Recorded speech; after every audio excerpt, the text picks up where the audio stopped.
Made in Hollywood. Hey, nobody does animation like Pixar, and now they're heading south of the border for an explosion of color and culture. In Coco, a young boy struggling with following his heart or embracing his family accidentally finds himself on a journey through the land of the dead. Hello, my name is Gael Garcia Bernal, and we're gonna show you a little piece of Coco.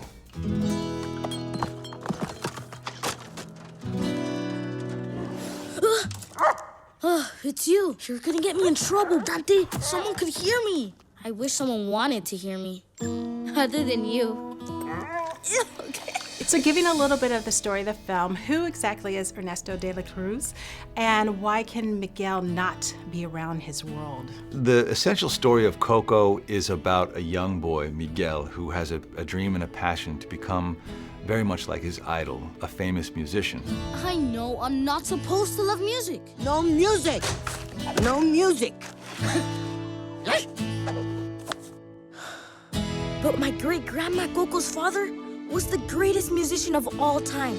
And through some special circumstances, he ends up in the land of the dead, where he in fact comes face to face with his musical idol, a man by the name of Ernesto de la Cruz, who is essentially the Mexican Frank Sinatra.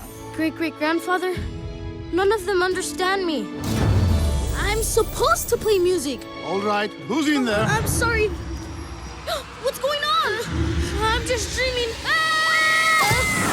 Do you mind? I really appreciated how you breathed life into the Mexican world, the culture, the traditions, and the history. What went into creating this world? A lot of research. I first pitched the idea to Pixar of telling a story set against Dia de Muertos 6 years ago. And right after I pitched it and we got the go-ahead to pursue the idea, we all headed down to Mexico. And it was the first of many, many trips that we made to be there and witness Dia de los Muertos firsthand, and to spend time with beautiful families that brought us into their homes and shared their traditions and their families with us. And all of that, all the experiences that we had, we did our best to kind of weave into the fabric of Coco. What made it really interesting, from the beginning was just, the idea itself. There was a big challenge and also not a very easy one, to embark on a tradition of the Day of the Dead. It is a very complex, profound concept, and they managed to portray it and to get the spin of it in a very interesting way, in a very personal way as well. Okay, yes, you're going back to the land of the living? And then afterwards, seeing all the art that they create around it, it was really, really beautiful, because they not only incorporated certain elements that are essential to the Day of the Dead, but they also made it like into their own. For example, they included alebrijes, which alebrijes is a sculpture that is from a certain part of Mexico, and it has nothing to do with the Day of the Dead. But that's the nice thing about the Day of the Dead. It's very open. You can build it into whatever way you want. Agents at the Department of Family Reunions are available to assist you. Please be on the lookout for a living boy. Miguel, you're here. We're your family, mijo.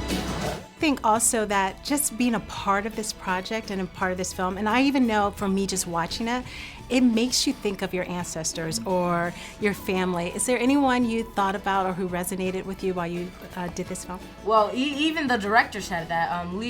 He hoped that when children watch this, they want to know more about their family, and that actually happened to me. I want to know more about my family and my ancestors. We gotta find my great-great-grandpa. You gotta do it by sunrise. What happens at sunrise? You'll be stuck here forever. What? Ugh. For the whole studio, you could tell that every artist, when they saw the early versions of this film, was doing their job, but also with someone special in mind. I think they all went that extra effort because it was kind of a thank you to the people who came before them. Never forget how much your family loves you.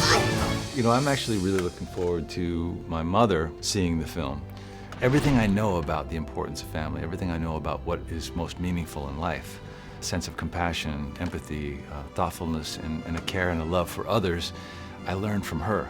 And I think it's going to have real resonance for her because, she's not from this land. She's from a place that's far off and from long ago, and yet she still feels quite connected to people that she left behind, including people who have made their transition. So this notion of staying connected to those people who have come before us and those who have paved a path for us, it's going to be very familiar to her, and I think also very emotionally resonant. Achoo!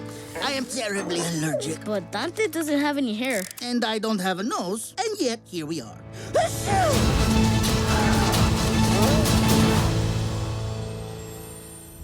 For our full uncut interview with Gael Garcia Bernal, check out our YouTube channel, MadeinHollywoodTV, and subscribe while you're there.